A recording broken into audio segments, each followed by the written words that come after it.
wife?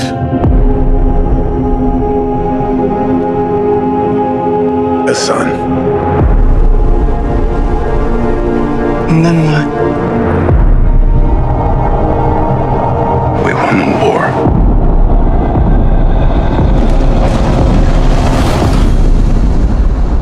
Help me go home.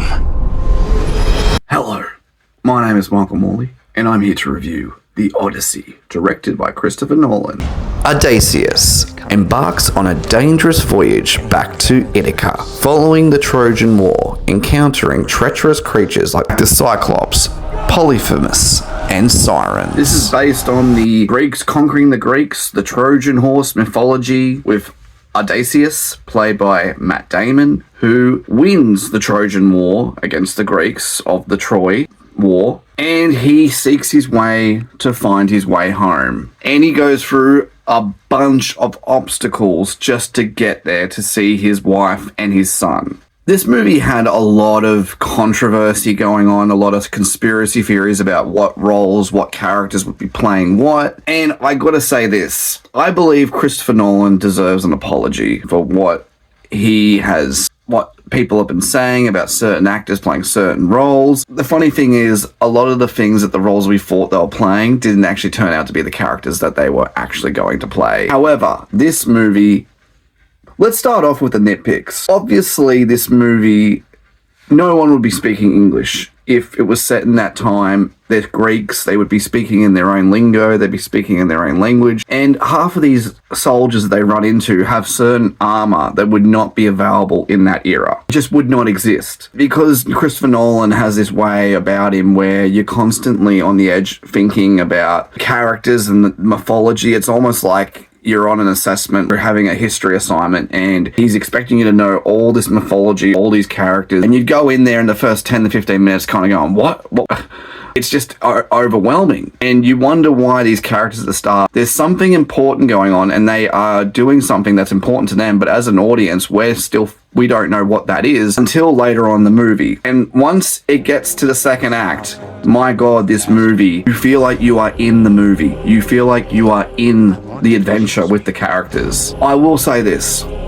My God, this movie was better than I thought it would be. There were things in it that I loved, and there were things in it that I didn't expect. I'm still thinking about it. This movie is still on my mind, and it has an amazing cast. You've got Anne Hathaway, you got Tom Holland, you got Robert Pattinson, Charlize Theron. A whole heap of cast members in this movie. They're all brilliant. Matt Damon fits the role of Odysseus so well. He fits the mold for that character. This man who is very honorable and honors everything that he does. A true man to his word. He's honest. He's loyal. Matt Damon just fits this role perfectly. It's a perfect movie. Perfect role for him. Tom Holland plays... You either like Tom Holland or you don't. But in this movie, he is playing a boy that becomes a man. You see such a good performance from him in this movie. He does probably one of the best performances I have seen from him since ever. When you work with a good director like Christopher Nolan, he brings out the actor in you. He brings out the performance. Tom Holland probably, as I said, puts on the best performance I've seen him do. Not saying he's a bad actor, but this one really proves that he's becoming a man. Anne Hathaway is phenomenal. All the supporting cast members. Robert Pattinson plays such a two-faced character. Everything he does is whatever benefits him. It's not about anyone else. It's just any decision that he does is just what benefits him as a character. He wants to marry Anne Hathaway's character. He wants to take the throne. He wants to get rid of Tom Holland's character, the son, and kill him so he can take the throne and have his own heir, like have sex with Anne Hathaway, have her give birth to his own son or his own daughter or whatever. Since Matt Damon's character has been gone, there has been a whole heap of suitors on the island that they live on. They're all there just eating brunch every night, causing fights, causing arguments, and he's been gone for a long time. I mean, a long time. The whole movie is literally just him getting back to his family.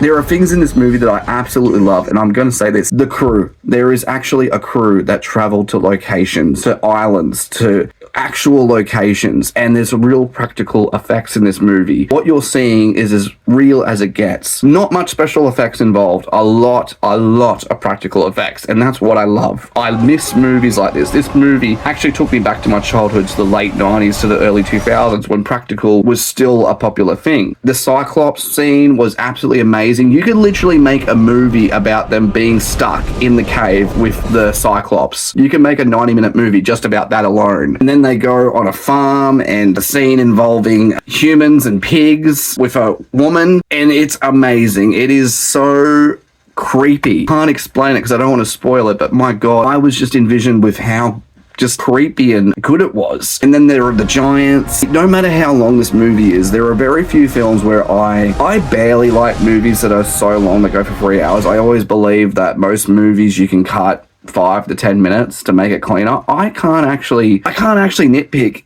anything you could cut out from this movie, because everything that was in this movie was actually needed to tell its story. It has one of the best third acts I've seen from a Christopher Nolan movie. Every scene, I feel like each act gets better. What was the worst act? I feel like the first act was the weakest, but it was still amazing. And usually in a film, it usually has an act, and the second act usually is the weakest, and then the third act picks up. I really barely had any problems with this movie. I think Christopher Nolan did something really amazing with this film.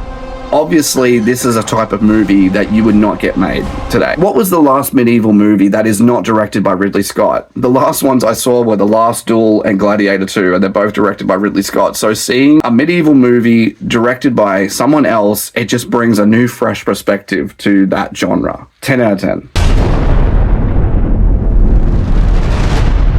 I think it's asleep.